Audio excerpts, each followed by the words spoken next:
Salam, Bapak Ibu Saudara-saudari yang diberkati Tuhan. Saya senang bisa berjumpa dengan Bapak Ibu jemaat sekalian dalam pelayanan sekarang ini.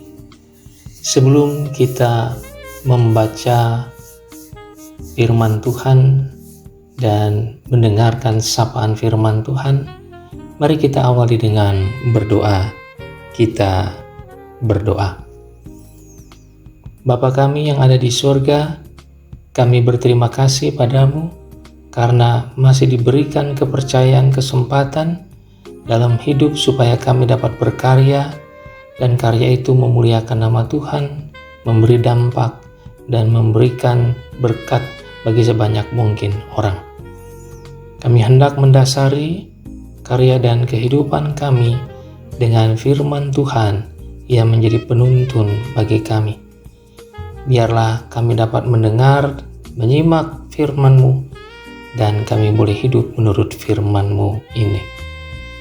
Terangi kami dengan hikmat dalam penyertaan Roh Kudus. Dalam nama Tuhan Yesus kami berdoa. Amin. Almanak Nas GKE pada hari Senin tanggal 28 Desember tahun 2020 hari ini bersumber bacaan dari Injil Matius pasal 2 ayat 13 sampai 18. Injil Matius pasal 2 ayat 13 sampai 18 dengan dua judul perikop, penyingkiran ke Mesir dan pembunuhan anak-anak di Bethlehem. Jemaat sekalian, saya khusus membaca ayat yang ke-13. Begini sabda firman Tuhan. Setelah orang-orang Majus itu berangkat, nampaklah malaikat Tuhan kepada Yusuf dalam mimpi dan berkata, "Bangunlah, ambillah anak itu serta ibunya, larilah ke Mesir dan tinggallah di sana, sampai aku berfirman kepadamu, karena Herodes akan mencari anak itu untuk membunuh dia." Berbahagialah setiap orang yang mendengarkan firman Allah dan yang melakukannya. Amin. Saya memberi judul kecil untuk pemberitaan firman Tuhan pagi ini, Mimpi Yusuf. Semua orang pasti pernah mengalami bermimpi. Ada beragam kesan dan tanggapan orang atas mimpinya.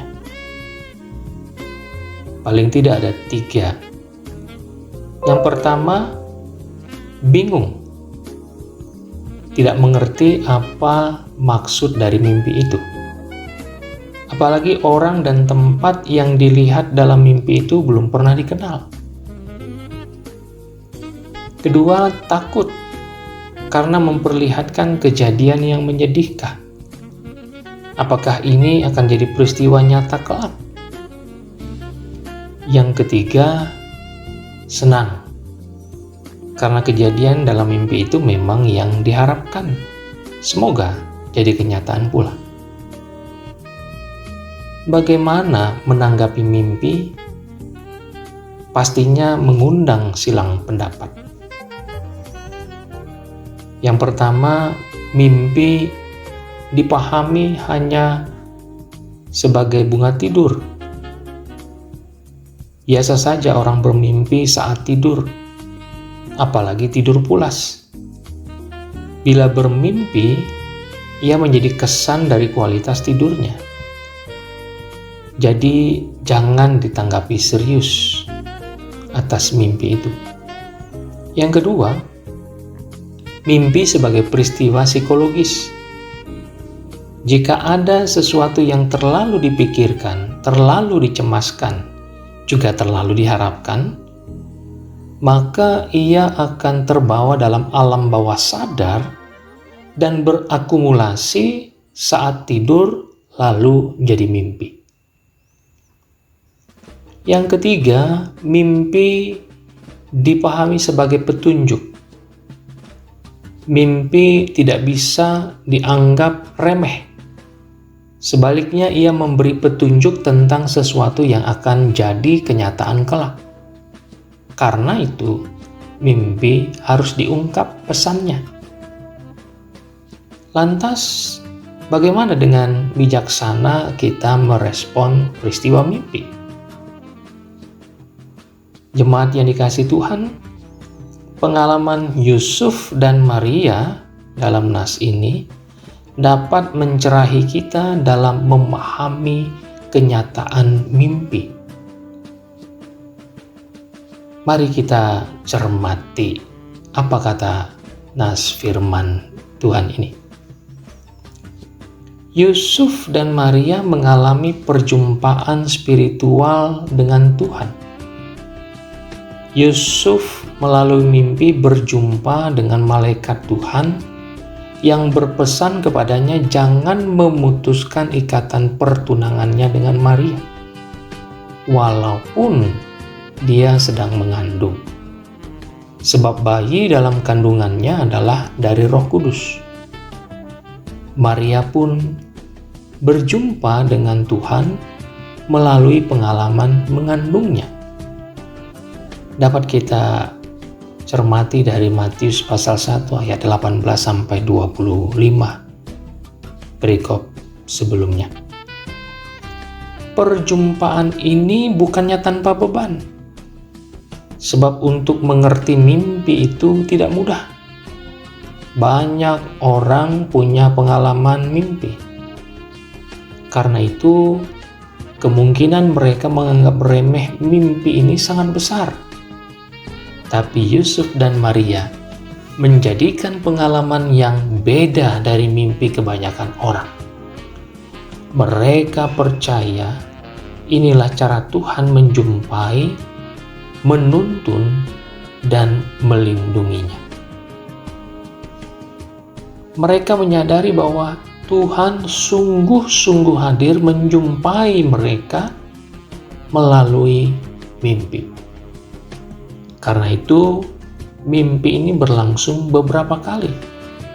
Ketika proses awal kandungan, saat Yesus dilahirkan, dan mereka harus mengasingkan diri sampai ke Mesir, dan akhirnya menetap di Nazaret.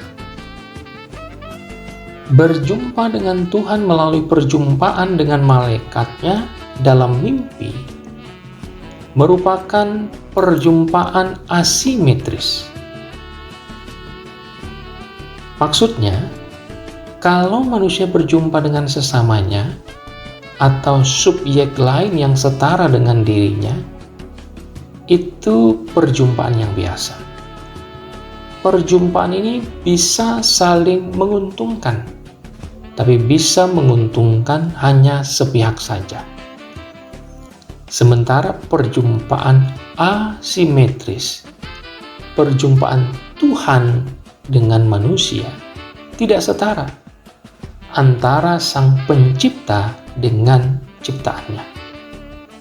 Karena itu, perjumpaan asimetris ini hanya mungkin jika inisiatif datang dari Tuhan yang berkedudukan lebih tinggi.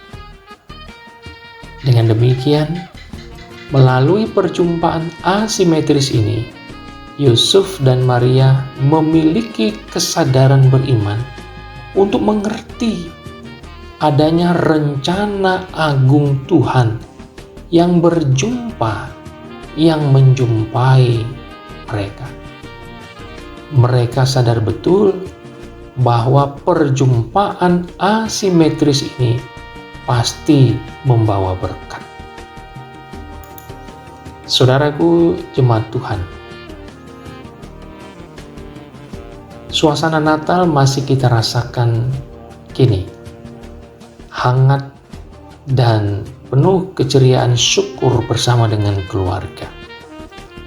Tema Natal tahun 2020 dengan mengutip Matius pasal 1 ayat 23 yang berbunyi mereka akan menamakannya Immanuel.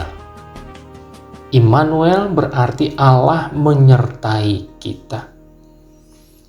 maka Allah yang menyertai kita adalah Allah yang membuktikan penyertaannya itu menjumpai Yusuf dan Maria melalui mimpi dan direspon dengan percaya dan melakukan apa yang menjadi petunjuk dari mimpi itu, sehingga mereka pun mengungsi sampai ke Mesir dan mereka pun selamat dari tindakan Herodes.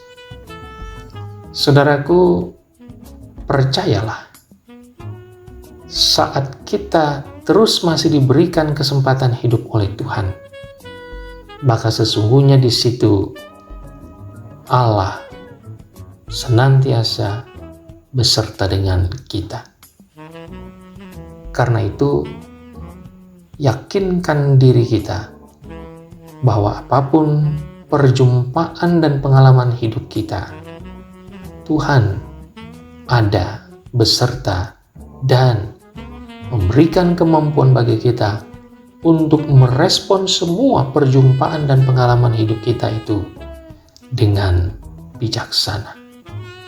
Semestinya lah kita percaya Allah menyertai kita, dan karena itu kita harus selalu optimis. Amin. Selamat berjumpa dengan Tuhan dalam hidup berkeluarga kita.